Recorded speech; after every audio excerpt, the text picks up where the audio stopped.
আপনার উপরে যখন মৃত্যু আসবে তখন আল্লাহর পক্ষ থেকে আপনার জন্য ফেরেশতারা আসমান থেকে নেমে আসবে। সুবহানাল্লাহ। কেননা আপনি দুনিয়াবী জীবনে আল্লাহর একত্ববাদের উপর সীসা ঢালা প্রাচীরের মতো অটল থেকেছেন। আপনার সন্তান চলে গেছে তাও শিরক করেন না, এই জন্য আল্লাহ আপনাকে সম্মানিত করবে আপনার মৃত্যুর সময় থেকে। ফেরেশতারা আল্লাহর পক্ষ থেকে নেমে এসে কি বলবে? আল্লাহ তাখাফু, তুমি ভয় পেও না, কোনো ভয় নাই। ওয়ালা তাহজানু, এবং তুমি কষ্ট পেও না, দুঃখ পেও না। ওয়া আবশিরু বিল জান্নাতি আল্লাতী কুনতুম তুআদুন, তুমি এখন আল্লাহর পক্ষ থেকে তোমার দুনিয়াবী জীবনে যে ওয়াদা করা হয়েছিল জান্নাতের, যেই জান্নাতের অপেক্ষায় তুমি ছিলে, যেই জান্নাতের কারণে, যেই রব্বুল আলামিনের সাক্ষাতের কারণে তুমি তার সাথে কাউকে শিরিক করনি, ওয়া আবশিরু বিল জান্নাতি আল্লাতী কুনতুম তুআদুন, তোমার সাথে সেই ওয়াদাবদ্ধ জান্নাতের সুসংবাদ তুমি এখন গ্রহণ করো। সুবহানাল্লাহ। আর আল্লাহ রাসূল সাল্লাল্লাহু আলাইহি ওয়াসাল্লাম ওই হাদিসে এবার এই ফেরেশতারা যারা আসমান থেকে নেমে আসবে তাদের চেহারার বর্ণনা দিচ্ছে, তাদের চেহারাটা কেমন হবে। আল্লাহ রাসূল এবং তার সাহাবীরা কোথায় ভুলে গেছেন? কবরস্থানে। সবাই কবরস্থানে, সাহাবীরাও কবরস্থানে বসে আছেন, আল্লাহর রাসূলও কবরস্থানে বসে আছেন। এবং একজন পরহেজগার ব্যক্তির রূহ কিভাবে বের হয়ে যায় এবং হওয়ার সময় কি কি ঘটে তা একটার পর একটা বর্ণনা করছেন। আল্লাহ রাসূল সাল্লাল্লাহু আলাইহি ওয়াসাল্লাম এবার যে সমস্ত ফেরেশতারা নেমে আসে তাদের চেহারার বর্ণনা দিচ্ছেন। বিদুল উজুহ, তাদের চেহারাগুলি হচ্ছে ধবধবে সাদা, কান্না উজুহাহুমুশ শামস, এত সুন্দর চেহারা যেন সূর্যের মতো জ্বলজ্বল করছে। সুবহানাল্লাহ। মাহুম কাফানুম মিন আকফানিল জান্নাহ, তাদের সাথে আছে জান্নাত থেকে নিয়ে আসা কাফন, হানুতুম মিন হানুতিল জান্নাহ, জান্নাত থেকে নিয়ে আসা সুঘ্রাণ। সুবহানাল্লাহ। ফায়াজলিসুনা মিনহুম আদাল বাসার, এই সুন্দর চেহারার ফেরেশতাগুলি জান্নাত থেকে নিয়ে আসা কাফন এবং হানুত নিয়ে ওই পরহেজগার ব্যক্তির দৃষ্টিসীমার আশেপাশে অবস্থান গ্রহণ করবে। মৃত্যুর সময় এই পরহেজগার ব্যক্তি ওই ফেরেশতাদেরকে তার দুই চোখে দেখতে পাবে। তখন তার কাছে ওই ফেরেশতাদের নিকটে চলে যাওয়াটা, ওই মৃত্যুটা তার কাছে প্রিয় হয়ে উঠবে। আল্লাহ রাসূল সাল্লাল্লাহু আলাইহি ওয়াসাল্লাম আরেকটা হাদিসে বলছেন যে যখন কোনো ভালো মানুষের কাছে মৃত্যু আসে তখন ওই ভালো মানুষটাকে আল্লাহর পক্ষ থেকে সুসংবাদ এবং সম্মানের সংবাদ প্রদান করা হয়। তখন ওই লোকটার কাছে ওই মৃত্যুটাই প্রিয় হয়ে ওঠে। ফালাইসা শাইউন আহাব্বা ইলাইহি মিম্মা আমামাহু, যখন ওই ফেরেশতাদেরকে তার চোখের সামনে দেখতে পাচ্ছে, যে এত সুন্দর ফেরেশতারা তার সামনে অপেক্ষা করছে, জান্নাত থেকে কাফন নিয়ে আসা হয়েছে, জান্নাত থেকে হানুত নিয়ে আসা হয়েছে, আল্লাহ রাসূল বলছেন ফালাইসা শাইউন আহাব্বু ইলাইহি মিম্মা আমামাহু, তখন তার কাছে এই দুনিয়াতে ওই মৃত্যুর চেয়ে প্রিয় কোনো কিছু নাই। সুবহানাল্লাহ। আহাব্বা লিকা আল্লাহ, তখন সে রব্বুল আলামিনের সাক্ষাৎকে ভালোবাসলো। ফাআহাব্বাল্লাহু লিকাআহু, তখন রব্বুল আলামিন তার সাক্ষাৎকে ভালোবাসেন, রব্বুল আলামিন তার সাক্ষাৎটা চান। সুবহানাল্লাহ। ফেরেশতারা এবার ওই মুমূর্ষু পরহেজগার ব্যক্তির আশেপাশে অবস্থান গ্রহণ করলো। সুম্মা ইয়াজিউ মালাকুল মাউত, এবারকার জান কবজকারী ফেরেশতা মালাকুল মাউত আসলো। হাত্তা ইয়াজলিসা ইনদা রাসি, এসে ওই পরহেজগার ব্যক্তির মাথার কাছে বসবে, বসে বলবে ইয়া আইয়াতুহান নাফসুত তাইয়্যিবাহ, হে সুন্দর আত্মা, হে পরহেজগার আত্মা, হে ভালো আত্মা, উখরুজি ইলা মাগফিরাতিন মিনাল্লাহ, রব্বুল আলামিনের ক্ষমার দিকে বের হয়ে আসো, ওয়া রিদওয়ান, রব্বুল আলামিনের সন্তুষ্টির দিকে বের হয়ে আসো। ফাতাখরুজু তাসিলু কামা তাসিলুল মাউ মিন ফিস সিকা, তখন ওই পরহেজগার ব্যক্তির আত্মা তার শরীর থেকে বের হয়ে আসবে, যেমন ভাবে একটা মশক কুচিয়ে ধরলে ওই মশক থেকে এক ফোঁটা পানি গড়িয়ে পড়ে। সুবহানাল্লাহ। মানে পরহেজগার ব্যক্তির আত্মা স্ব ইচ্ছায় বের হয়ে আসবে। ফায়াখুযুহা, তখন মালাকুল মউত ওই আত্মাটাকে গ্রহণ করবে, তার হাতে নেবেন, গ্রহণ করবেন। ফালাম ইয়াদউহু ফি ইয়াদিহি তারাফাত আইন, কিন্তু ওই সুন্দর ফেরেশতাগুলি যারা তার আশেপাশে বসেছিল, যাদের কাছে যাওয়ার জন্য, যাদেরকে দেখে এই সুন্দর পরিবেশ দেখে ওই আত্মা বের হয়ে এসেছে, ওই আত্মাটাকে মালাকুল মউতের হাতে ফেরেশতারা তরাফাতা আইন, চোখ বন্ধ করে খুলতে যতক্ষণ সময় লাগে ততক্ষণও রাখতে দিবে না। দ্রুত মালাকুল মউতের হাত থেকে ওই আত্মাটা নিয়ে তারা জান্নাত থেকে নিয়ে আসা ওই কাফনের মাঝে রাখবে। সুবহানাল্লাহ, সুবহানাল্লাহ। জান্নাত থেকে নিয়ে আসা ওই হানুতের মাঝে রাখবে। ফায়াখরুজু মিনহা কাআতিয়াবি রিহিন ওয়াজিদাত আলা ওয়াজহিল আরদ, তখন ওই কাফন থেকে পৃথিবীর মাটিতে সর্বশ্রেষ্ঠ ঘ্রাণ বের হতে থাকবে। সুবহানাল্লাহ, ওই রকম ঘ্রাণ পৃথিবীর মাটিতে কোথাও নাই। ফায়াসআদুনা বিহা, এবার ওই সুন্দর আকৃতির ওই সুন্দর ফেরেশতাগুলি এই পরহেজগার ব্যক্তির রূহটাকে নিয়ে আসমানের দিকে যাত্রা শুরু করবে। ফালা ইয়ামুরুনা বিহা আলা মালাইন মিনাল মালাইকাতি ইল্লা ক্বালু, যখনই তারা কোন ফেরেশতাদের পাশ দিয়ে আত্মাটাকে নিয়ে যাবে, তখনই এই রূহ বহনকারী ফেরেশতাদেরকে অন্য ফেরেশতাগুলি জিজ্ঞাসা করবে, মা হাদার রূহুত তাইয়্যিব, এই সুন্দর সুঘ্রাণযুক্ত রূহটা। তখন এই ফেরেশতারা জবাব দেবে, ফুলান ইবনে ফুলান, অমুকের সন্তান অমুক, বিআহসানি আসমাইহি আল্লাযী ইউনাদুনাহু ফিদ দুনিয়া, দুনিয়ায় ওই ব্যক্তিকে সবচেয়ে সুন্দর যে নামটা ধরে আহ্বান করা হতো ওই নামটা তখন বলা হবে। হাত্তা ইয়ানতাহুনা বিহা ইলা সামাইদ দুনিয়া, এইভাবে তারা এই রূহটাকে প্রথম আসমান পর্যন্ত নিয়ে যাবে। ফায়াস্তাফতিহুনা লাহু, এবং এই পরহেজগার আত্মার জন্য আসমানের দরজা খোলার অনুমতি চাওয়া হবে।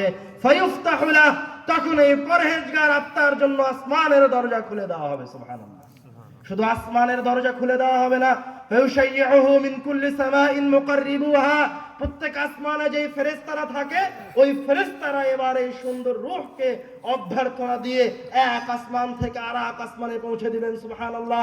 এইভাবে দ্বিতীয় আসমান, তৃতীয় আসমান, চতুর্থ আসমান, পঞ্চম আসমান, ষষ্ঠ আসমান, একদম রব্বুল আলামিনের কাছে সপ্তম আসমানে রূহ পৌঁছে যাবে। সুবহানাল্লাহ। ফায়াকুলুল্লাহু আযজা ওয়া জাল, এইবারকার রব্বুল আলামিন বলবেন, উকতুবু কিতাব আবদি ফিল ইল্লিয়িন, আমার এই বান্দার নামকে জান্নাতীদের রেজিস্টার খাতার সবার উপরে লিখে রাখো। সুবহানাল্লাহ। আমার এই বান্দাকে ইল্লিয়িন নামক জান্নাত দিয়ে দাও। সুবহানাল্লাহ। ওয়া আইদুহু ইলাল আরদ, এবং এই রূহটাকে পুনরায় জমিনে ফিরিয়ে দাও। ফাইন্নী মিনহা খালাকতুহুম, কেননা আমি তাকে ওই জমিন থেকে, ওই মাটি থেকে সৃষ্টি করেছি। আফিহা উঈদুহুম, আমি ওকে আবার ওই মাটিতেই ফিরিয়ে দেব। অমিনহা উখরিজুহুম তারাতান উখরা, এবং তাকে পুনরায় কিয়ামতের দিন ওই মাটি থেকে উঠাবো। তখন এবারকার রূহ আবার সপ্তম আসমান থেকে দুনিয়ায় ফিরে আসবে। দুনিয়ায় যখন রূহ ফিরে আসবে, ফিরে এসে ওই রূহ যে শরীর থেকে বের হয়ে গেছিল ওই শরীর দেখতে পাবে, তার সঙ্গী সাথীদের দেখতে পাবে গায়েবের জগৎ থেকে। তখন হয়তোবা তার সঙ্গী সাথীরা ওই মৃত লাশটাকে দাফনের জন্য, কাফন দাফনের জন্য প্রস্তুতি গ্রহণ করছে, অথবা কবরস্থানের দিকে নিয়ে যাচ্ছে। তখন এই পরহেজগার রূহ ওদেরকে বলবে, কদ্দিমুনি কদ্দিমুনি, তোমরা আমার লাশটাকে দ্রুত কবরের দিকে নিয়ে যাও। সুবহানাল্লাহ, আমার লাশটাকে দ্রুত কবরের দিকে নিয়ে যাও। পরহেজগার ব্যক্তি দ্রুত তার কবরে যেতে চাইবে। মানুষ তার সঙ্গী সাথী তার লাশটাকে কবরে রেখে চলে যাবে। এবার শুরু হবে কবরের ফিতনা। ফায়াতিহি মালাকান, দুজন ফেরেশতা আসবে। ফায়ুজলিসানিহি, তাকে উঠিয়ে বসাবে। উঠিয়ে বসিয়ে জিজ্ঞাসা করবে, মান রব্বুক, তোমার রবকে? তখন পরহেজগার ব্যক্তি বলবে, রব্বি আল্লাহ। তখন আবার জিজ্ঞাসা করবে, মা দীনুক, তোমার দিন কি? তখন পরহেজগার ব্যক্তি উত্তরে দেবে, দীনি আল ইসলাম, আমার ধর্ম হচ্ছে ইসলাম। তখন এবারকার প্রশ্নকারী ওই ফেরেশতাদ্বয় আবার জিজ্ঞাসা করবে, মা হাযার রাজুলুল্লাযী বুইসা ফীকুম, এই লোকটা কে যাকে তোমাদের মাঝে প্রেরণ করা হয়েছিল? তখন পরহেজগার ব্যক্তি ওই লোকটাকে দেখেই চিনে ফেলবে, বলবে হুয়া রাসূলুল্লাহ, এটাই হচ্ছে আল্লাহ রাসূল সাল্লাল্লাহু আলাইহি ওয়াসাল্লাম। সুবহানাল্লাহ, সে আল্লাহ রাসূলকে চিনতে পারবে। এবারকার ফেরেশতারা চতুর্থ জিজ্ঞাসা করবে, মা ইউদরিকা, তুমি এই প্রশ্নের উত্তর কোথায় পেলে, কিভাবে জানলে তোমার রব আল্লাহ, তোমার দ্বীন ইসলাম, আর ইনি হচ্ছে মুহাম্মদ সাল্লাল্লাহু আলাইহি ওয়াসাল্লাম, এই জ্ঞান তোমার কাছে কোথায় থেকে আসলো? তখন এবারকার পরহেজগার ব্যক্তি উত্তর দিবে, ক্বারাতু কিতাবাল্লাহ, আমি আল্লাহর কিতাব পড়ে আমানতু, ঈমান আনয়ন করেছি, আমি আল্লাহর কিতাব পড়ে ঈমান আনয়ন করেছি। মানে বোঝা যাচ্ছে আপনার ঈমান হতে হবে বিবেচনা করে ঈমান আনয়ন করেছেন কিনা। শুধু নামে মুসলমান হলেই এই প্রশ্নগুলোর উত্তর দেওয়া যাবে কথা নয়। আপনার ঈমান হতে হবে আপনি কোরআনুল কারীম পড়েন। আপনার ঈমান হতে হবে যে আপনি যখন কোনো কিছু শুনেছেন তখন সেটা বিবেচনা করার প্রয়োজন মনে করেছেন। আপনি যখন কোনো ইবাদতের কথা শুনেছেন তখনও আপনি বিবেচনা করছেন যে ইবাদতটাকে শয়তানের পক্ষ থেকে আসলো না বাস্তবে আল্লাহ রাসূল সাল্লাল্লাহু আলাইহি ওয়াসাল্লামের কোনো হাদিস আছে। আমরা আলোচনার শুরুতে উদাহরণ দেইনি, উদাহরণ দিয়েছি। তো এইরকম বিবেচনা করে যে ঈমান আনয়ন করেছে, ও কবরে গিয়ে ওই প্রশ্নকারীর উত্তর এইরকম ফড়ফড় করে দিতে পারবে, একের পর এক সব উত্তর দিবে। উত্তর দেওয়া শেষ হয়ে গেলে এই কথাও সে দ্ব্যর্থহীন কণ্ঠে বলতে পারবে, ক্বারাতু কিতাবাল্লাহি ফাআমানতু বিহি, আমি আল্লাহর কিতাব পড়ে ঈমান আনয়ন করেছি। আমি কোনো মূর্খ মানুষ নই। এবারকার ফায়ুনাদি মুনাদিম মিনাস সামা, যখন চারটা প্রশ্ন শেষ হয়ে গেছে আর আসমান থেকে একজন আহ্বানকারী আহ্বান করে উঠবে, আন সাদাকা আবদি, আমার বান্দা সত্য বলেছে। সুবহানাল্লাহ। ফাফরিশুহু মিনাল জান্নাহ, তার জন্য জান্নাতের বিছানা বিছিয়ে দাও। ওয়ালবিসুহু মিনাল জান্নাহ, তাকে জান্নাতের পোশাক পরিয়ে দাও। ওয়াফতাহু লাহু বাবান ইলাল জান্নাহ, তার কবরের দিকে জান্নাতের দরজা সমূহ খুলে দাও। সুবহানাল্লাহ। ফায়াতিহি মিন রিহিহি ওয়া তিবিহি, তখন ওই পরহেজগার ব্যক্তির কবরে জান্নাত থেকে বাতাস আসতে থাকবে, জান্নাত থেকে জান্নাতের ঘ্রাণ আসতে থাকবে। সুবহানাল্লাহ। ওয়া ইউনাওয়ারু লাহু কবরাহ, ওই পরহেজগার ব্যক্তির কবরকে আলোকিত করে দেওয়া হবে। ওয়া ইফসাহু লাহু কবরাহু মাদ্দা বাসারিহ, ও তার কবরকে তার চোখের দৃষ্টি যতদূর যায় ততদূর প্রশস্ত করে দেওয়া হবে। সুবহানাল্লাহ। এই রকম সুন্দর পরিবেশে চমৎকার এরকম একটা সময় তার কাছে এবার ওই কবরে একজন লোক আসবে, হাসানুল ওয়াজহ, লোকটা দেখতে খুব সুন্দর, তাইয়িবুর রিহ, ওর শরীর থেকে খুব সুন্দর ঘ্রাণ বের হচ্ছে। লোকটা এসে বলবে, আবশির বিল্লাযী ইয়াসুররুক, তুমি যেই আনন্দের মাঝে আছো তোমার জন্য আরো কিছু সুসংবাদ রয়েছে। তখন এবারকার এই পরহেজগার ব্যক্তি ওই লোকটাকে বলবে, ওয়াজহুকাল ওয়াজহু লা ইয়াতি ইল্লা বিল খায়র, মান আনতা, তুমি কে? তোমার চেহারার সৌন্দর্যতার, তোমার ঘ্রাণ দেখে মনে হচ্ছে তোমার মতো চেহারার মানুষ অবশ্যই কোন সুসংবাদ নিয়ে এসেছে। এইরকম সুন্দর চেহারার মানুষ কোনো খারাপ সংবাদ নিয়ে আসতে পারে না। সুবহানাল্লাহ। তখন এবারকার ওই ব্যক্তি বলবে, আনা আমালুকা সালিহ, আমি হচ্ছি তোমার দুনিয়াবী জীবনের সৎ আমল। এবারকার এই লোক খুশি হয়ে যাবে, খুশি হয়ে রব্বুল আলামিনের কাছে ফরিয়াদ করবে, রব্বি আকিমিস সাআহ, হে আল্লাহ কিয়ামতের দিবস অনুষ্ঠিত করুন। মানে এখনই বিচার দিবস হয়ে যাবে, তা আমলনামা তার হাতে দেখতে পাচ্ছে এখন যে তার আমলনামা ভালো। রব্বি আকিমিস সাআহ, হে আল্লাহ কিয়ামতের দিবস অনুষ্ঠিত করুন। আরজিউ ইলা আহলি ফাউখবিরহুম, আমি আমার পরিবারের কাছে ফিরে যেতে চাই, তাদেরকে গিয়ে বলতে চাই মারা যাওয়ার পরে ওর পরিবারের কথা তার স্মরণ থাকবে। তখন ফেরেশতারা তাকে বলবে, এখন নয়, এখন যাওয়া যাবে না, নাম, এখন তুমি একটু বিশ্রাম গ্রহণ করো। কেন মাতিল আরুস, যেভাবে নববধূ বিশ্রাম গ্রহণ করে।